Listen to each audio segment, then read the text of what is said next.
la diputada nacional Paula Penaca, que, bueno, veníamos hablando un poco antes, lo planteaba Claudio, lo planteaba Cachorro, la agenda que se viene, el congreso que se viene, hay como dos instancias, una que sería hasta el 10 de diciembre, hasta el 26 de octubre, que van a ser las elecciones y que dará la nueva configuración, y después del 10 de diciembre con la nueva composición del Senado. ¿Cómo vienen estas agendas? Pero aparte tenían una sesión cargada con elementos contra el gobierno nacional, sí. Y medio como que el gobierno nacional a través de las renuncias de Esper se adelantó. ¿Cómo queda ahora el panorama de la sesión? Sí, bueno, siempre tenemos mucho, ¿no?, trabajo en el Congreso, porque como bien decían ustedes recién que los escuchaba, hay una intención del Gobierno Nacional de que el Congreso no funcione y de gobernar por decreto. Entonces, una de las grandes tareas de este último tiempo ha sido avanzar, por ejemplo, contra los vetos de Milei, insistiendo en las leyes que son el resultado de la voluntad popular, en definitiva, ¿no? Porque cuando se juntan mayorías tan grandes, además, para aprobar leyes como la de emergencia en discapacidad, como la ley de financiamiento universitario, etcétera, efectivamente hay una voluntad popular expresada dentro de las cámaras. Así que esa viene siendo parte de la agenda.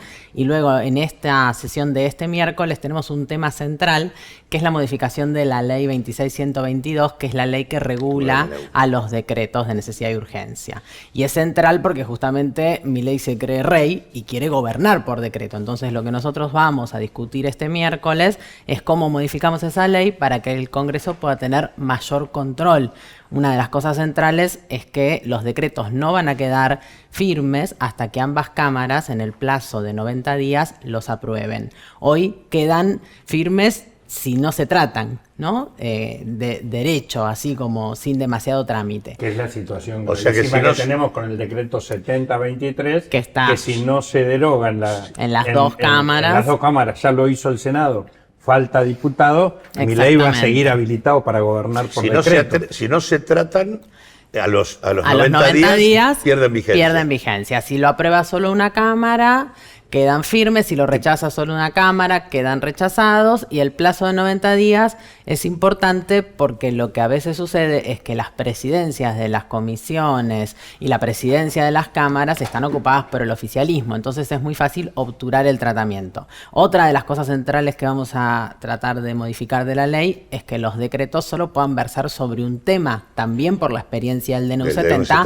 que fue una reforma constitucional encubierta que involucró, ¿no?, una amplia gama de temas que en definitiva fueron todas cuestiones perjudiciales para muchos aspectos de la vida de las personas, ¿no? Entonces, bueno, este es uno de los temas centrales de este miércoles. ¿El rechazo, ¿no?, que incluye la modificación para rechazar es mayoría simple o 2/3? Sí, mayoría simple. Eso no cambia, pero sí nos parece importante agilizar el mecanismo, digamos, ¿no? Paula, esta necesidad de modificar la forma en la que operan los decretos, ¿es algo que aparece por la utilización que hace el gobierno de Milei? Digo, ¿hay antecedentes de un gobierno, de un ejecutivo utilizando de esta manera los DNU en la historia argentina? Bueno, lo del DNU 7023 ha sido inédito, no tiene ningún precedente. Después depende de los gobiernos, ha habido más utilización o menos utilización. Hay una crítica siempre muy fuerte hacia el peronismo de supuesta utilización excesiva de los decretos. Si uno mira en concreto, eso no es cierto.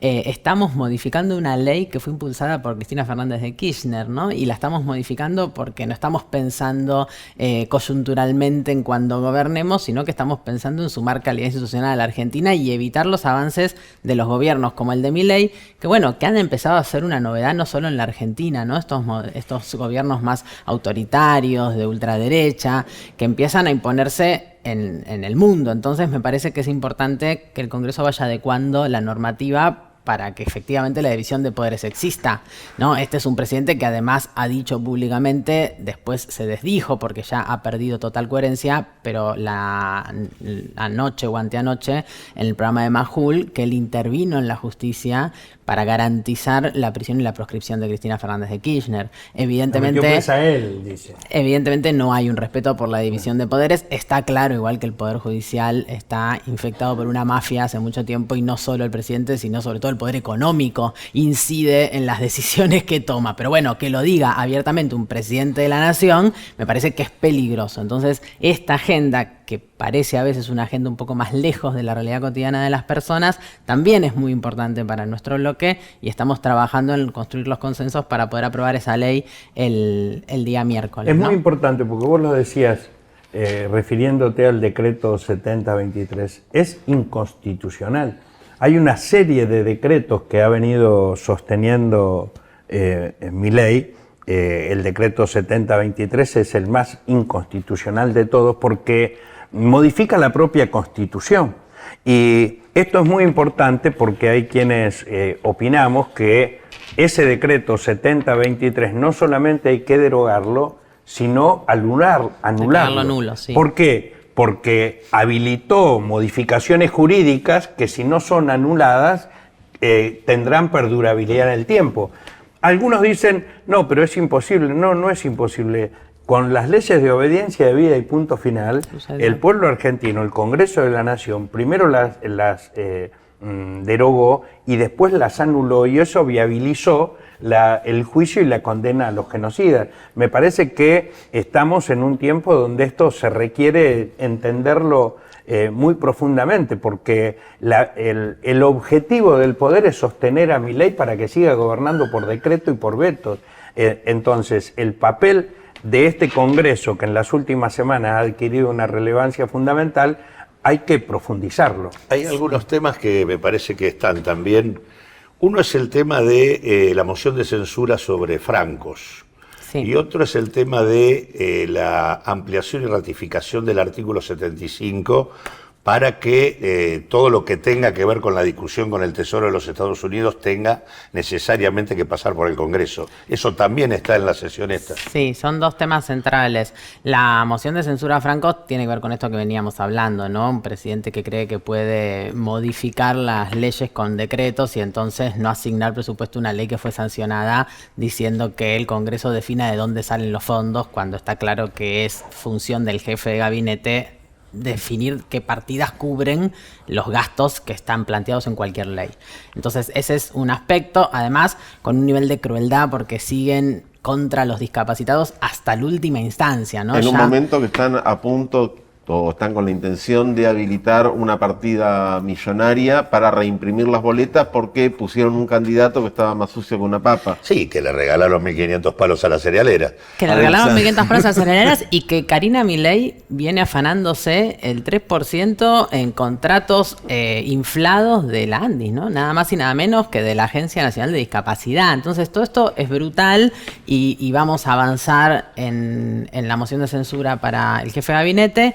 Y además algo que también es inédito, ¿no? Porque ese artículo está presente en la Constitución, pero no había sido aplicado, no había sido necesario de ser aplicado hasta el momento. También es inédito, es verdad que nunca se avanzó en esto. Hay un mecanismo un poco largo para llegar a esa situación, porque nosotros tenemos una realidad dentro de la Cámara de Diputados, que es que no reunimos los 2 tercios necesarios muchas veces. Los hemos reunido para la ratificación de las leyes vetadas, pero nos cuesta mucho hacerlo y no es para todos los temas, para poder poner en tratamiento esos expedientes sin pasar por las comisiones. Entonces, ustedes ven que venimos obligando, sobre todo justamente al diputado Narco, a Espert, a sentarse a trabajar, porque no abre nunca su comisión, y necesitamos en general, para que los proyectos pasen por las comisiones y luego lleguen al recinto sin necesidad de la mayoría agravada, primero siempre tenemos que votar en el recinto que se trate ese expediente en la comisión. Así que lo que vamos a hacer con la moción de censura este miércoles es eso. Primero hacer que se trate en las comisiones correspondientes, votando en el recinto para obligar a los presidentes de esas comisiones a convocar, y luego eso sí se aprobaría en recinto. O sea que tenemos varios pasos que seguir. ¿Y cómo termina eso con la remoción de Franco? Y eso es en una instancia en recinto donde tiene la obligación el jefe de gabinete de venir a dar explicaciones sobre esta decisión que se tomó y sobre lo que explique pueda aclarar o no. Luego el mismo recinto vota si es removido o no. ¿no? Si se es censurado o no, sería. Pero bueno, faltan varios pasos. No es que eso pasaría este miércoles, ¿no? Estamos iniciando el proceso. Y lo otro que vos decís es un tema que nos preocupa mucho también, que tiene que ver con el sobreendeudamiento de la Argentina y con esta nueva modalidad de arrodillarse a pedirle por favor a Estados Unidos que le salve las papas, que ahora igual parece que se va diluyendo también, como tantos de los globos que Milei nos vino a vender. Y parece que ahora, no sé, solamente será un swap con respaldo en los DEC del Fondo Monetario Internacional, ¿no? Cada vez es menos. Antes eran fondos frescos, inversiones, y ahora parece que ya no es tal, pero de todas maneras es peligrosísimo, porque definitivamente eso se entrega de soberanía y es mayor injerencia, ahora no ya solo del Fondo Monetario Internacional, sino también del Tesoro de los Estados Unidos en dictar el avance de la Argentina. Entonces, bueno, ahí hay dos expedientes que vamos a tratar.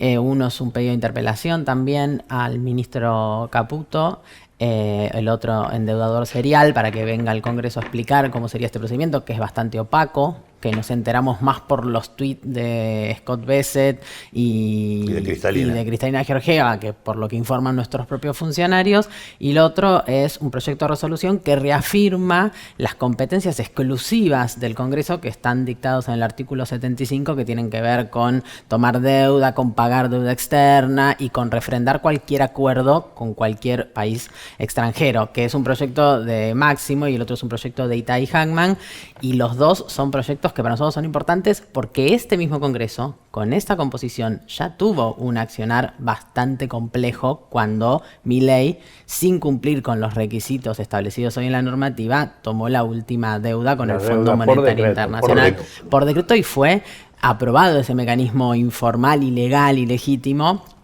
por la composición actual del Congreso, que bueno, hoy tenemos quizás menos predisposición de algunos sectores a otorgar gobernabilidad, como decían ustedes antes, pero que bueno, hasta acá le han votado todo de la ley. Sí, no es gobernabilidad, es avalar el despotismo. Esperen. Tenemos que ir a una pausa, volvemos y seguimos hablando de la composición del Congreso del 26 en adelante.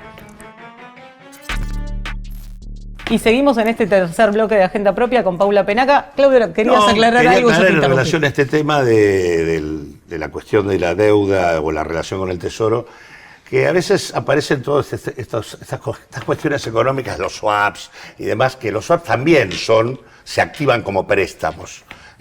No es que es una simple intercambio de monedas, no es inocuo, tiene una tasa de interés. Cuando la Constitución se redactó no estableció bajo qué tipo de mecanismo de endeudamiento es el que pasa por el Congreso o no. Dijo, en el tema de la deuda pública, entiende el Congreso Nacional, no importa el mecanismo que sea cual fuere, por el Congreso tiene que pasar. Así que a mí me parece central el tema de la ratificación del artículo 75, sea línea de crédito, compra de deuda, swap o lo que fuere que inventen como mecanismo en la cantidad de instrumentos que existen hoy en el sistema financiero. Todo aquello que suponga endeudamiento para la Argentina tiene que pasar por el Congreso Nacional. Y otra cosa es, el tema de la citación de Karina y de Lugones también está, ¿no? Sí, también. Estás a pleno con la agenda parlamentaria. También está, ya llegamos a la instancia de votar y aprobar esa citación, después de haber pasado por todo este camino tan largo que siempre tenemos que hacer, pero ahora estamos el miércoles para aprobar la citación. Esto es justamente por una de las tantas estafas ya de Milei, que es la del Andis, ¿no? La del 3% de Karina, que parece que con esto nuevo de porque por Libra nunca apareció. Que eso iba a decir, por Libra no logramos, porque no logramos aprobar, solo logramos aprobar porque juntamos ese número en la interpelación a Francos. Y no logramos en ese momento, que claramente ya estaba señalada en el centro de esto, que ya es una matriz de corrupción, ¿no? Porque yo siempre digo, el problema central es el modelo económico, pero la verdad es que si con este modelo económico, donde además supuestamente venían a hacer que la casta fuera la que pagara, se la siguen llevando, la casta propia, la de ellos, y se la llevan robándole a discapacitados, robándole a... Porque vos pensás cuáles han sido las personas perjudicadas por estas estafas y tenés desde los productores agropecuarios, porque las retenciones también fue una estafa para los productores agropecuarios para que ganen las grandes cerealeras, muchas de ellas pools además internacionales y etcétera, los discapacitados en la estafa de la Andis y un montón de personas comunes que hoy entienden que el mecanismo de las criptomonedas es una forma de ganar dinero bastante riesgoso, claramente, pero también porque destruyeron la posibilidad de trabajo formal en la Argentina, ¿no? Que ya venía difícil y que se hizo casi imposible. Entonces, bueno, hay un montón de personas perjudicadas por las estafas que viene llevando adelante Milei, y vamos a votar y aprobar la interpelación a Karina de Lugones, particularmente por lo de la Andis, y también queremos que Lugones dé explicaciones por el fentanilo. Paula, vos venías mencionando, entre otras cosas, el escándalo narco de José Luis Esper, que termina en bajarlo no solo de la candidatura, sino de la presidencia de la Comisión de Presupuesto. Venías diciendo que durante mucho tiempo, sobre todo el primer año, el Poder Legislativo le acompañó todas las leyes al Poder Ejecutivo. ¿Qué se juega el 26 de octubre? La nueva composición. Algunos bloques del Poder Legislativo. Algunos bloques. Que somos el Poder Legislativo, quedamos todos bajo la misma. No, bueno, pero es cierto que los fallos que terminaban saliendo del Poder del Legislativo acompañaban Sí, las mayorías las juntaban y tenían muchos sectores que los acompañaban. Bueno, a mí me parece que es central que haya no solo un acompañamiento y una mayor participación en las elecciones del 26 de octubre, porque sin dudas eso es central. Cuando uno no decide, otro decide por uno. Me parece que ese es el primer paso, más allá de la frustración, que es entendible, que hay muchos sectores de la sociedad que están descreídos. Me parece que hay que reafirmar y construir esta idea entre todos de que hay que ir a votar. Después creo que también es importante que genere una conciencia a todo esto que está pasando de que es necesario ponerle un freno a Milei. Y ese freno hay que ponérselo votando a diputadas, senadores y senadoras que efectivamente estén dispuestos a mantener con coherencia lo que dicen en la campaña electoral y se planten. Y plantarse contra el poder muchas veces trae consecuencias, pero me parece que es lo que hay que hacer. Yo soy peronista, en la historia del peronismo eso siempre ha tenido consecuencias. Hoy lo vemos claramente con la proscripción de Cristina Fernández de Kirchner, pero no fue la primera perseguida por el poder económico en la Argentina. Pero me parece que es importante eso. Los diputados y diputadas, que depende cuán bien o cuán mal esté en la imagen pública el gobierno, votan a favor o en contra de leyes que siempre son en contra del pueblo, me parece que no tienen que tener cabida en esta elección. Es central la elección del 26 de octubre y es tan central que claramente ellos encontraron la manera de intentar también de desmotivar la participación, ¿no? Porque yo creo que la boleta única de papel es un poco eso. Por eso nosotros insistimos tanto, incluso en la ciudad de Buenos Aires, con la campaña de explicar cómo se vota. Porque no se sabe. Porque no se sabe ni que hay elecciones, pero sobre todo no se sabe cómo votar, porque ellos cambiaron el sistema de votación, que además es otra discusión, pero que nunca ha habido grandes fraudes en la Argentina que puedan asignarse a la boleta única papel, que era el sistema que teníamos hasta ahora, y no explicaron a nadie. No, y aparte cómo es se una vota. boleta, es un modelo de boleta que en su primera aplicación en Córdoba produjo complicaciones graves, porque hubo un nivel de voto en blanco monumental. Altísimo. Porque la gente votaba en un casillero y no votaba en el otro porque siguiente. suponía que votaba todo, y en realidad no era así. En Córdoba tuvieron que agregar el casillero lista completa, cosa que esta boleta no tiene. Que no la tiene, y no la tiene porque, sobre todo el PRO, pero la Libertad Avanza se plegó a eso, se negaron a que eso estuviera cuando votamos la ley nacional. Y lo otro que es importante de esta elección, no solo como bien vos decís, que fijarse que no quede voto en blanco, o sea, hacer las dos cruces, por ejemplo, en la Ciudad de Buenos Aires, donde se votan las dos categorías, diputados y senadores, senadores y diputados, sino no anular el voto. Porque vos tenés un menú de opciones y si vos pones dos cruces en la misma línea horizontal, tu voto queda anulado porque estás eligiendo dos veces para la misma categoría. Bueno, todo esto que parece una pavada lo estamos tomando con mucha centralidad en la campaña porque creemos que es también un objetivo de Milei que la gente no vaya a votar. Incluso otro escenario, otro dato del escenario electoral es la realidad de las provincias. Nosotros, me habrás escuchado cuando comenté que el viernes pasado estuvimos realizando un cabildo abierto contra la deuda, contra el hambre, por la soberanía, el trabajo y la producción que estamos convocando desde ambas CTA en Santa Fe. Puyaro es uno de los gobernadores que a través de sus diputados, Puyaro, el gobernador de Santa Fe,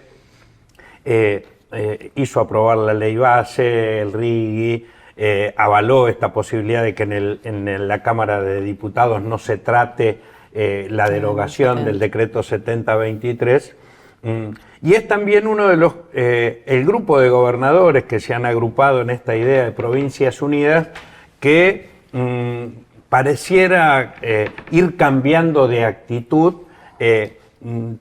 Ahora, este grupo de gobernadores y otros que se dicen independientes, pero no lo son tanto en cuanto avalan la política del gobierno, son la expresión de una fragmentación muy importante en la representación política en la mayoría de las provincias de nuestro país. Todo indica que esa realidad de fragmentación va a continuar porque lo que falta es recuperar el sentido de un proyecto nacional, sea el sálvese quien pueda, el negociar con las multinacionales de cada gobierno provincial y olvidarse de un proyecto nacional. ¿En qué medida vos crees que este proceso de cambio de algunos gobernadores y de expresiones provinciales, de intentar una tercera opción nacional a través de Provincias Unidas, está indicando la posibilidad de recuperar algo que para nosotros es fundamental, que es recuperar el sentido de un proyecto nacional y un afán colectivo de nación en común? Sí. ¿En qué medida vos crees que ese proceso, a la par de una creciente oposición a Milei, al mismo tiempo no es solamente oposición, sino también recuperación de este sentido, que en cierta medida, y termino con lo que inicié, es el para qué fundamental de estos cabildos abiertos que venimos alentando desde los trabajadores? Mira, yo ahí digo dos cosas. Una Argentina federal es deseable, la queremos construir. Cuando gobernamos la Argentina desde el peronismo siempre aportamos a que eso suceda. Solo digo un caso, la gran red de conexión de fibra óptica que se construyó de la mano de Julio De Vido durante el kirchnerismo tiene que ver con esa mirada de una Argentina federal, de un proyecto nacional. Destruir el ARSAT. Nacional y federal. El provincialismo es otra cosa, ¿no? Entonces yo creo que estos gobernadores que hoy se juntan con una necesidad electoral, no sé si tienen un proyecto de nación federal. Me parece que tienen proyectos personales que tienen que ver con reafirmar su poder en sus provincias. Yo te voy a decir algunas prácticas que siguen sosteniendo hoy estos gobernadores que se dicen ser la nueva oposición. El gobernador Vidal, el gobernador de Santa Cruz, siempre que hay que votar alguna ley en el Congreso, manda a votar a un diputado a favor de Milei, a un diputado en contra de Milei. El gobernador Torres de la provincia de Chubut, siempre que hay que votar algo en el Congreso, manda a votar a un diputado a favor de Milei, a una diputada en contra de Milei, o viceversa. Y puedo seguir con Puyaro, y puedo seguir con cada una de estas experiencias. Entonces yo creo que esa construcción de ese proyecto nacional, donde exista un federalismo en serio, lo tenemos que construir desde las organizaciones libres del pueblo, en estas experiencias que vos relatás, que me parece que sí tienen que tener una mirada del país, de las necesidades, de las economías regionales. Pero creo que hay que tener cuidado con estas otras propuestas que son bastante engañosas, ¿no? Estos gobernadores son casi la encarnación de la fragmentación que ha vivido el país en términos económicos y políticos, ¿no? Me parece que eso es un poco el así. punto en el que estamos. Paula, te agradecemos muchísimo que te hayas acercado acá a los estudios de Canal Abierto, Agenda Propia, y bueno, seguiremos de cerca el devenir del Poder Legislativo. Bueno, muchas gracias, muy Nos buen vamos a la programa. Avenida Gracias a vos. Tabla.